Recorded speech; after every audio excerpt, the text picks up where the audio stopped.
नमस्ते जी, स्ट्राइव अड्डा के एक नए वीडियो में आपका हार्दिक स्वागत है। दोस्तों, कोरोना वायरस के बारे में हमने लास्ट वीडियो जनवरी 16 को बनाया था और उसमें हमने वैक्सीनेशन कैसे लिया जाएगा उसके बारे में बात की थी। तब गवर्नमेंट ने फ्रंटलाइन कोविड-19 वॉरियर्स को अलाउ किया था वैक्सीनेशन करना और गवर्नमेंट के नए गाइडलाइंस के अनुसार 45 ईयर्स से ज्यादा के उम्र के लोग जो काफी वल्नरेबल एज ब्रैकेट भी है वो कोरोना वायरस के मामले में, इनको 1 अप्रैल से कोरोना वायरस की वैक्सीन दी जाएगी। दोस्तों, अभी तो 45 ईयर से ज्यादा के लोगों का वैक्सीनेशन होगा और मेरे और आपके जैसे जो यंग लोग हैं हमें वैक्सीन मिलने में काफी महीने लग सकते हैं। इसलिए दोस्तों ये जरूरी है कि हम ये वायरस से खुद को बचा कर रखें। पर दोस्तों अनफॉर्चुनेटली हम ये करने में असफल हो रहे हैं। इसके कुछ कारणों के बारे में आज हम बात करेंगे और हम आज ये भी देखेंगे कि हमें क्या सावधानी बरतनी चाहिए अपना वैक्सीनेशन होने तक और इवन उसके बाद। तो ये वीडियो शुरू करते हैं। आशा करता हूँ आप मेरे साथ ये वीडियो के आखिर तक बने रहेंगे। और सबसे पहले दोस्तों मैं आपको एक वीडियो दिखाना चाहता हूँ। This bloke decides to pop a big bloody wheelie as he heads for the finish line. If this was a big wheelie competition, he'd be up there with the greatest. Unfortunately, it's a regular race and he's lost. The suspense of a penalty shot becoming a balls up is one of the greatest elements of soccer. He strikes it, goalie stops it, but he's like, I put spin on it. The goalie celebrates to a crowd of 10 people. Look at the spin, look at the spin. Yes, it's a goal. I reckon he is an underrated genius. He knew the goalie was an arrogant prick. He knew how to do a spinny shot, and that is perfection. ये clip दिखाने के पीछे दोस्तों इसका सार यही है कि कभी भी पूरी तरह से जीत हासिल करने के पहले हमें खुशियां नहीं मनानी चाहिए। फरवरी महीने में जब हमारे ओवरऑल केसेस, कोरोना केसेस 9000 से थोड़े ज्यादा आ रहे थे, तब हमने सेलिब्रेट करना शुरू कर दिया। लोगों को लगा कि अब तो वैक्सीन भी आ गई है, हमने हर्ड इम्यूनिटी अचीव कर ली है और अब हमें किसी भी बात का कोई डर नहीं है। शादियां शुरू हो गई, अलग अलग फंक्शंस में भीड़ जमा होने लगी। इसके अलावा दोस्तों मार्केट में लोग बिना मास्क के घूमने लगे और लोग अपना 1 साल का जो लॉकडाउन फटीग है उसे निकालते हुए ये सोचने लगे कि ये virus in former president US president Donald Trump word magically disappear हो जाएगा। इवन महाराष्ट्र सरकार ने लोकल ट्रेन को शुरू करने का फैसला किया फरवरी 1 से। तब से लेके अब तक आप देखिए कि क्या हो रहा है। दोस्तों थोड़े आंकड़े बताता हूं जिसको सुनकर आप हैरान हो जाएंगे। फरवरी 1 को पूरे देश में 11,427 केसेस आए कोरोना के, मिनिस्ट्री ऑफ हेल्थ के डाटा के अनुसार। सबसे ज्यादा 5,266 केसेस आए थे केरला से, महाराष्ट्र में 2,585, कर्नाटक में 522। इसके अलावा 118 कोरोना रिलेटेड डेथ्स भी हुए थे फरवरी 1 के आंकड़ों के अनुसार।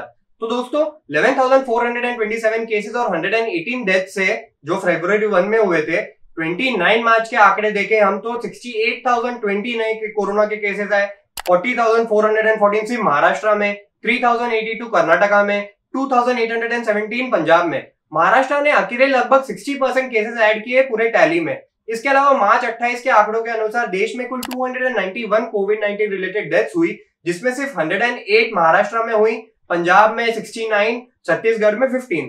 तो ऐसा क्यों हो रहा है महाराष्ट्र में? इसके कई कारण हैं, जिसमें से एक है लोकल्स को स्टार्ट करना। आप ये आंकड़े देखिए, 1 फरवरी को जब लोकल शुरू हुई थी, मुंबई में 328 नए केसेस आए थे और 8 लोग कोरोना वायरस के चलते मरे थे। मुंबई का रिकवरी रेट तब था 94% और उसके अलावा doubling rate of corona virus in Mumbai was 564 days. अब मार्च 28 की बात करें तो मुंबई में 6,923 न्यू कोरोना केसेस आए हैं एक ही दिन में, 8 कोविड रिलेटेड डेथ हुई है, रिकवरी रेट 94% से 86% पे आ गया है और डबलिंग रेट 564 से घटकर सिर्फ 58 डेज हो गया है। सोचिए फरवरी 1 को 564 डेज मुंबई में था डबलिंग रेट का और अभी 58 डेज हो गया है। तो दोस्तों लोकल्स को शुरू करना भले ही स्टैगर्ड मैनर्स में एक रीजन है हमारे यहाँ पे केसेस बढ़ने का in Mumbai, along with the increase testing. फिर इसके अलावा एक डबल म्यूटेंट वायरस भी दोस्तों डिस्कवर हुआ है महाराष्ट्र में, पर एम्स के डायरेक्टर डॉक्टर रणदीप गुलेरिया ने इंडिया टुडे के प्रोग्राम में ऐसा कहा है कि अब तक हमें कंफर्म नहीं है कि क्या ये महाराष्ट्र में क्या ये डबल म्यूटेंट वायरस की वजह से ही केसेस बढ़ रहे हैं और उन्होंने ये कहा कि इस विषय पर और जांच करने की जरूरत है। दोस्तों स्ट्राइव अड्डा के एक इंटरव्यू में लोकसभा एमपी अरविंद सावंत जी ने कोरोना के नए स्ट्रेन के बारे में बात की थी और कहा था कि ऐसे स्ट्रेन से हमें सावधानी बरतनी चाहिए जो बाहर से आ रहे हैं।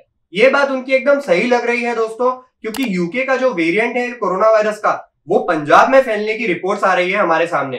न्यूज 18 की रिपोर्ट के अनुसार पंजाब सरकार ने हाल ही में 401 सैंपल्स भेजे थे जीनोम सीक्वेंसिंग के लिए और उनमें से 81% यूके वेरिएंट के लिए पॉजिटिव निकले।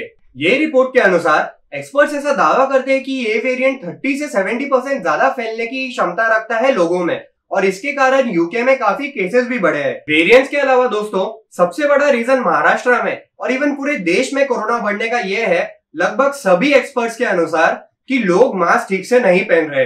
दोस्तों पीएम मोदी जहां मार्च 17 को वर्चुअल मीटिंग में चीफ मिनिस्टर्स के साथ ये कहते हैं कि लोगों को मास्क पहनना जरूरी है, मार्च 18 को खुद की एक बड़ी रैली करते हैं वेस्ट बंगाल में जहां ज्यादातर लोगों ने मास्क नहीं पहना। तो दोस्तों स्टेट इलेक्शंस जल्दी जल्दी सब कुछ फिर से शुरू करने की घाई स्टेट गवर्नमेंट्स के अंदर, लोगों के अंदर डर ना होना, वायरस का इवॉल्व होना और नए वेरिएंट्स क्रिएट करना, ये सभी कारणों की वजह से दोस्तों आज की तारीख में इंडिया में एक सेकेंड वेव आ गई है। अब हमें इससे बचने के लिए क्या करना है ये भी जान लीजिए। जैसे मुंबई की मेयर किशोरी पेडनेकर मैम ने हमें बताया था एक इंटरव्यू में, हमें टोकना पड़ेगा दोस्तों लोगों को, अगर वो मास्क नहीं पहन रहे हैं तो हमें खुद मास्क का उपयोग अच्छी तरह से करना होगा, हाथ सैनिटाइज करने होंगे, हाथ फ्रीक्वेंटली धोने होंगे और लोगों से कम 6 फुट की दूरी बनाए रखना जरूरी है। मैं यूएस सीडीसी की गाइडलाइंस आपको पढ़कर बताता हूं जो आपको यूज करनी चाहिए सेफ्टी बनाए रखने के लिए। सबसे पहले तो दोस्तों आपको रेस्टोरेंट्स, जिम्स, बार, मूवी थिएटर जैसी क्राउडेड जगहों से दूर रहना होगा, क्योंकि यहाँ पर वायरस को कॉन्ट्रैक्ट करने की ज्यादा आशंका होती है। इसके अलावा दोस्तों आपको वेंटिलेशन जहां पर जो जगह पे कम है ऐसी जगहों से भी दूर रहना होगा। अगर आपको खांसी आई तो आपको अपने हाथ कम से कम 20 सेकंड तक धोने होंगे, खाना बनाने के पहले, उसके बाद, अपने मुंह पर हाथ लगाने के पहले, रेस्टरूम यूज करने के बाद, कोई पब्लिक प्लेस से बाहर निकलने के बाद, अपने मास्क को हाथ लगाने के बाद, डायपर बदलने के बाद, किसी मरीज की देख रेख करने के बाद, अपने पेट डॉग या फिर पेट कैट को टच करने के बाद भी आपको अपना हाथ धोना बहुत ज्यादा इंपॉर्टेंट है।